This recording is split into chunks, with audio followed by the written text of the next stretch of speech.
நம்ம சேனலில் பயோகிராஃபிலாம் பார்க்குறோம். அந்த வகையில் இன்றைக்கி யாரோடைய பயோகிராஃபின்றலாம் தான் போச்சு கெஸ் பண்ணியிருப்பீங்க. ஆமாங்க, சரிகமபா சீனியர் சீசன் 5ல் இப்போ சூப்பராக கலக்கிட்டு வர அறிவழகனை பற்றி தான் எல்லாரும் இந்த வீடியோவில் பார்க்க போகிறோம்.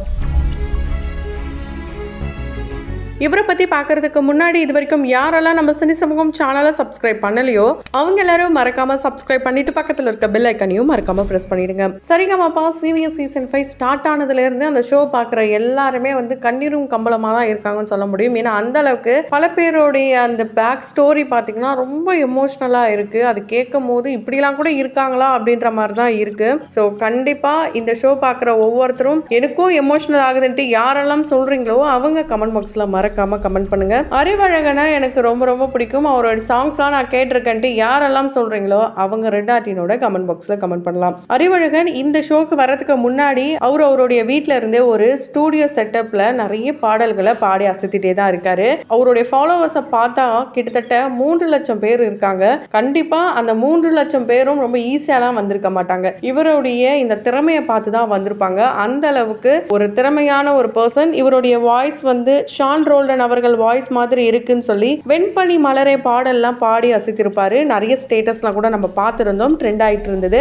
ஆனா அந்த வாய்ஸ் கூட தனுஷ் அவர்களுடைய வாய்ஸ் சேர்ந்தா எப்படி இருக்குமோ அந்த மாதிரி தான் இவருடைய வாய்ஸ் இருக்கு. பர்சனலா கண்டிப்பா நிறைய நல்லா நோட் பண்ணி பார்த்தீங்கன்னா உங்களுக்கும் அது தெரியும். ஏன்னா தனுஷ் அவர்கள் தென்றல் தீண்டும் போது பாடல அவருடைய வாய்ஸ்ல சூப்பராகவே பாடியிருப்பாரு. இளையராஜா அவர்கள் வாய்ஸ்க்கும் தனுஷ் அவர்களுடைய வாய்ஸ்க்கும் லிட்டில் பிட் தான் அந்த வாய்ஸ் வேரியேஷன் காட்டியிருப்பாங்க. அதே பாடல இவர் அவருடைய ஸ்டூடியோல இருந்து பாடும்போது அப்படியே கண்ணை மூடி கேட்டா தனுஷ் அவர்களுடைய வாய்ஸ் மாதிரியே இருந்திருக்கும். அந்த அளவுக்கு இசைனா இவருக்கு ரொம்ப பிடிக்கும். இந்த இசையை எது மூலயமா, அதாவது நண்பர்களை பத்தியா இருக்கட்டும், அப்பா அம்மாவை பத்தி, கடவுளை பத்தி, இப்படி ஒவ்வொன்றத்தை பத்தியுமே இவர் பாடல் என்னென்ன பாடலாம் இருக்கோ எல்லாத்தையுமே அவருடைய ஃபேன்ஸ்க்காக இவர் டெடிகேட் பண்ணிட்டு தான் இருக்காரு. அந்த வகையில இந்த சரிகமபா சீனியர் சீசன் 5ல பாத்தீங்கன்னா மெகா ஆடிஷன் அப்போ அவரு பருத்தி வீரன் படத்துல இருந்து ஐயையோ இந்த சாங் தான் பாடி இருப்பாரு. அதுலயே நிறைய பேர் என்ன வாய்ஸியா அப்படின்ட்டு ரொம்பவே ஷாக் ஆயிருப்பாங்க. அதை தொடர்ந்து இன்ட்ரோ ரவுண்ட்ல இவர் பாடின காற்றோடு பட்டம் போல இந்த வாழ்க்கை தான், இந்த பாடலை அவர் அப்படியே எமோஷனலா பிழிஞ்சு ஊத்திட்டாருன்னே சொல்லலாம். பாடலையும் தாண்டி அந்த எமோஷனல் கனெக்ட் தான் எல்லாருக்குள்ளயும் இருந்தது. அப்போ கூட சீனு சார் சொல்லியிருப்பாரு, நீங்க எமோஷனல் பாண்டோட அந்த பாட்டில் இருக்கிறது தான் அந்த பாட்டோடைய சக்சஸ். அது ரொம்ப ரொம்ப நல்ல விஷயம். ஆனா இந்த போட்டின்னு வரும்போது நம்ம நல்ல அந்த தாளம், ஸ்ருதி இது எல்லாத்தையுமே மிஸ் ஆகாம பார்த்துக்கணும். அடுத்தடுத்த ரவுண்ட்ஸ்ல அதை கொஞ்சம் கரெக்ட் பண்ணுங்க அப்படின்னு சொல்லியிருப்பாரு. அவரு சொன்னது 100க்கு 100 உண்மைதான். என்னதான் அந்த ஃபீலா எல்லாமே பாடினாலுமே அவங்க சொல்ற மாதிரி எல்லா நுணுக்கமான விஷயங்கள்லாம் நம்ம லேர்ன் பண்ணி தான் ஆகணும். அந்த நுணுக்கமான விஷயங்களை கண்டிப்பா அறிவழகன் அவர்கள் இந்த மேடையில கத்துப்பாருன்னே சொல்லலாம். அறிவழகனை பத்தி எடுத்துக்கிட்டோம் அப்படின்னா அவங்களுடைய குடும்பமா இருக்கட்டும், அவருடைய ஸ்டோரியா இருக்கட்டும், ரொம்ப ரொம்ப ஒரு இன்ஸ்பிரேஷனான ஸ்டோரி. 25 வயசுல தன்னுடைய அப்பா இறக்குறாரு. தன்னுடைய அப்பா இறக்குற வரைக்குமே கபடி ஒரு ஜாலி பர்சனா தான் இவர் இருந்திருக்காரு. நிறைய டோர்னமெண்ட்ல இவர் வின் பண்ணியிருக்காரு. அதுல குறிப்பா செக்கக்குடி ஸ்கூல் நேஷனல் கோச் பிடி சாரே இவருக்கு ரொம்ப ரொம்ப பிடிக்கும். அவர் தான் இந்த தமிழ்நாட்டிலே நல்ல ஒரு கோச் கபடியை பொறுத்த வரைக்கும் அப்படின்ட்டு இவரே அவரோட இன்ஸ்டா பேஜ் எல்லாம் போஸ்ட் பண்ணியிருக்காரு.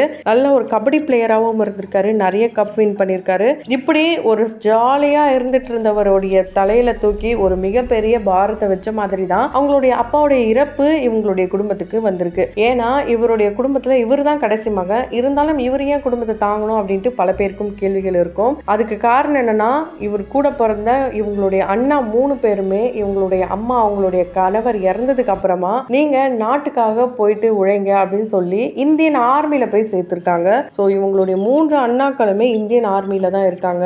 கடைசி பையனை தான் இவங்க கூடவே வச்சிருக்காங்க. அதனாலே இந்த கடைசி பையன் இவர் அறிவழகன் என்ன பண்றாருன்னா அவங்களுடைய அப்பாவுடைய வேலையான போஸ்டல் ஜாப் பார்த்தீங்கன்னா இவருக்கு கிடைச்சிருக்கு. அந்த ஜாபை இவரு ரொம்ப நல்லாவே பார்த்துட்டு வராரு. ஸோ இந்த ஜாபுக்கு அப்புறம் நம்மளுடைய வாழ்க்கை எப்படி இருக்க போகுது, நம்ம குடும்பத்தை எப்படி பார்த்துக்க போறோம் அப்படின்ற ஒரு பயமும் இவருக்குள்ள இருந்திருக்கு. அவங்களுடைய அம்மாவை ஒரு ராணி மாதிரி வச்சு பார்த்துட்டு இருக்காராம். அது அந்த மேடையிலையும் தெரிஞ்சுது. ரொம்பவே ஒரு இன்ஸ்பிரேஷனலான ஒரு மதரா தான் இருக்காங்க.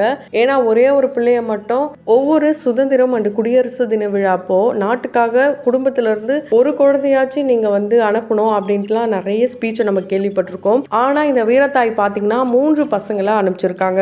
இந்த ஒரு காரணத்துக்காக இவங்களுக்கு வீரத்தாய் அப்படின்ற பட்டத்தை சிவகங்கையில் இவங்களுக்கு கொடுத்துருக்காங்க. கண்டிப்பாக இது ஒரு கரெக்டான ஒரு விருது அப்படின்னு தான் சொல்ல முடியும். இவருடைய பாடலில் எந்த அளவுக்கு ஒரு எமோஷனலை காட்டுவார் அப்படின்னா ரொம்பவே ஒரு இன்டெப்த்தாக கொண்டு போவார். கேட்குறவங்களும் வந்து எமோஷனல் ஆகிற வகையில் தான் இருக்கும். ஸோ இவருக்கு அவங்க அப்பா அம்மானா ரொம்ப ரொம்ப பிடிக்கும். இவர் வந்து இந்த மேடையில் சொல்லும் போது கூட என்னுடைய அடுத்த ஒரு பிறவி, என்னுடைய அடுத்த ஒரு ஜென்மம் இருந்தால் எனக்கு எங்களுடைய அப்பா தான் மகனாக பிறக்கணும் அப்படின்லாம் வந்து சொல்லியிருப்பார். அப்பா அம்மாவை வச்சு இவர் வந்து நிறைய மெசேஜ்லாம் சொல்லியிருக்காரு. அதில் குறிப்பாக கடைசி காலத்தில் அப்பா அம்மாவை யாரும் கைவிடாதீங்க, யாருமே வந்து நல்லா வாழ்ந்துட முடியாது, நம்மளை எவ்வளோ கஷ்டப்பட்டு அவங்க வளர்த்துருப்பாங்க, அவங்கள நம்ம எதுவுமே பண்ணக்கூடாது அப்படின்ட்டு ரொம்ப எமோஷ்னலாக இவர் சொல்லியிருப்பாரு. அதனாலேயே அவங்களுடைய அப்பா அம்மாக்காக ஒரு பாட்டையும் இவர் டெடிகேட் பண்ணியிருப்பாரு. காத்தடிச்சா நோகுமுன்னு பொத்தி பொத்தி வளர்த்தீங்க, இந்த ஒரு பாடலை அவங்க அப்பா அம்மாக்காக இவர் டெடிகேட் பண்ணியிருப்பாரு. அண்ட் பாண்டி படத்துல இருந்து அம்மாக்காக இவங்களுடைய பாடலை டெடிகேட் பண்ணியிருப்பாரு. ஸோ எங்கேருந்து இந்த பாடல்லாம் இவர் பாடுறாருன்னு பார்த்தீங்கன்னா ஓன் ஸ்டூடியோன்னு சொல்லியிருந்தோம், அந்த செட்டப் தான். அதோடைய நேம் ரோஸ் ஸ்டூடியோ 13 தான். ஸோ இங்கேருந்து தான் இவருடைய பாடல்லாம் கேட்க முடியுது.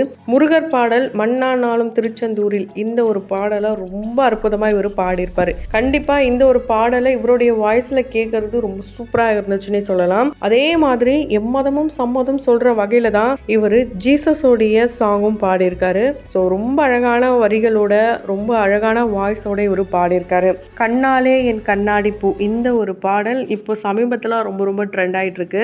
இதை சந்தோஷ் நாராயணன் அவர்கள் ரொம்ப அழகாக பாடியிருப்பாரு. இந்த பாடலை இவருடைய வாய்ஸில் கேட்கும் போது வேற லெவலில் வைப்பாக இருக்குன்னு தான் சொல்ல முடியும். அதை தொடர்ந்து அண்ணன் தங்கச்சி பாசத்தை வெளிப்படுத்துகிற வகையில் திருப்பாச்சி படத்திலிருந்து அவதாரம், இந்த சாங் பல பேருக்கும் ரொம்பவே ஒரு டச்சிங்கான சாங், ரொம்ப ஒரு எமோஷனல் கனெக்டான சாங்னே சொல்லலாம். இந்த சாங்கையும் இவர் வந்து அவருடைய ஓன் வாய்ஸில் பாடியிருக்காரு. கண்டிப்பாக இவருடைய இந்த விடாமுயற்சி தான் இந்த அளவுக்கு இவரை கொண்டு வந்திருக்குன்னு சொல்ல முடியும். தமிழ் மொழி மட்டும் இல்லாமல் மலையாளத்திலையும் இவர் ஒரு பாடல் எடுத்து பாடியிருக்காரு. லவ் சாங், நிறைய பேருக்கு ரொம்ப பிடிச்ச சாங். மலர் டீச்சர்னு சொன்னால் கண்டிப்பாக தெரியும். ஆமாங்க, பிரேமம் படத்துல இருந்து மலரே நின்னே, இந்த பாடல் தான் இவர் பாடியிருக்காரு. ஸோ இசைக்கு மொழி இல்லை அப்படின்றத இவர் மூலியமாகவும் தெரிஞ்சுக்கலாம். அண்ட் பல பேரும் இந்த மாதிரி திறமைகளோட பல பேரும் வாய்ப்புகளுக்காக காத்துட்டு இருக்காங்க. இவருக்கு கிடைச்ச இந்த வாய்ப்பும் நல்ல முறையில் இவர் பயன்படுத்தி டைட்டில் வின் பண்ணுவார் அப்படின்ட்டு பல பேரும் வாழ்த்துக்களை சொல்லிட்டு வராங்க.